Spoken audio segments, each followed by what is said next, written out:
Hola gente, realmente no tenía planeado subir esto, pero bueno, aquí estamos. Para los que no me conozcan, soy Parafox.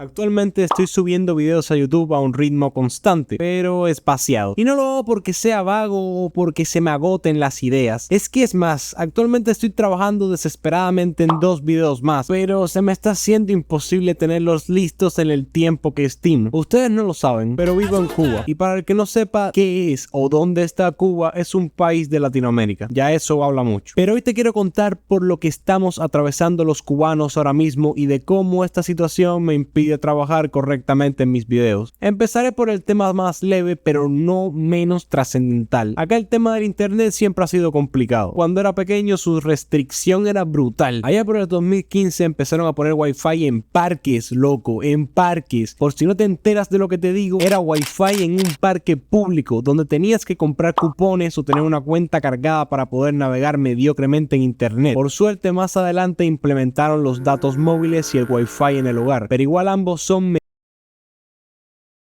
su velocidad difícilmente supera los 2 megas. 2 cochinos megas, lo cual siempre ha entorpecido a los que subimos contenido y a todos en general. Pero hace unos pocos meses tomaron la brillante decisión de elevar la tarifa de internet, prácticamente dolarizándola, lo cual en pocas palabras limitó casi parcialmente el internet a un porcentaje muy elevado de la población. La razón: el internet de Cuba es distribuido por una sola compañía, ETEXA, la cual siempre tuvo la intención de recaudar divisas y al no estarlo consiguiendo, por lo menos no lo suficiente, tomó estas medidas, lo cual es una limitante muy fuerte para la creación de contenido. Pero eso no es todo, mi historia apenas empieza. Desde hace unos años mi país afronta una crisis energética debido a la imposibilidad de conseguir combustible, pero realmente ese no es el único motivo, sino que todas las centrales de generación eléctrica son construcciones mínimamente de los años 60, por lo tanto ya están en condiciones lamentables. Entonces, ¿qué pasa? Apagones. Al principio eran programados, tal vez te cueste creerlo, pero sí, la empresa eléctrica programaba los apagones. Jodido, ¿verdad? Y no es lo peor, un día sin aviso, ¡pum!, se desconecta en su totalidad el sistema nacional eléctrico, un país de 11 millones de personas sin fluido eléctrico, un suceso sin precedentes, crisis total. ¿Cuánto dura este suceso? Alrededor de 100 horas, más de 3 días, pero lo realmente horroroso es que el miércoles 10 de septiembre del 2025 ya fue la sexta desconexión del sistema nacional eléctrico y en menos de un año, y desde ese día ya no hay programación sino afectación constante. Yo tengo menos de 5 horas de electricidad al día y soy de los afortunados que viven en la capital, porque en las provincias tienen hasta menos. Pero todo esto, ¿en qué me afecta a la hora de subir contenido? Espero que no te hayas hecho esa pregunta tan evidente, pero bueno, me afecta en el sentido de que solo puedo trabajar en los videos en los momentos en que tengo electricidad, pero en esos momentos también debo hacer otras cosas aprovechando la misma: lavar, cargar mis dispositivos portátiles, cocinar, y debido a la pésima calidad de internet y a las amplias limitantes que tiene el mismo, tardo mucho en recopilar los medios necesarios para montar y editar mis videos, y para qué hablarte a la hora de subirlos y todo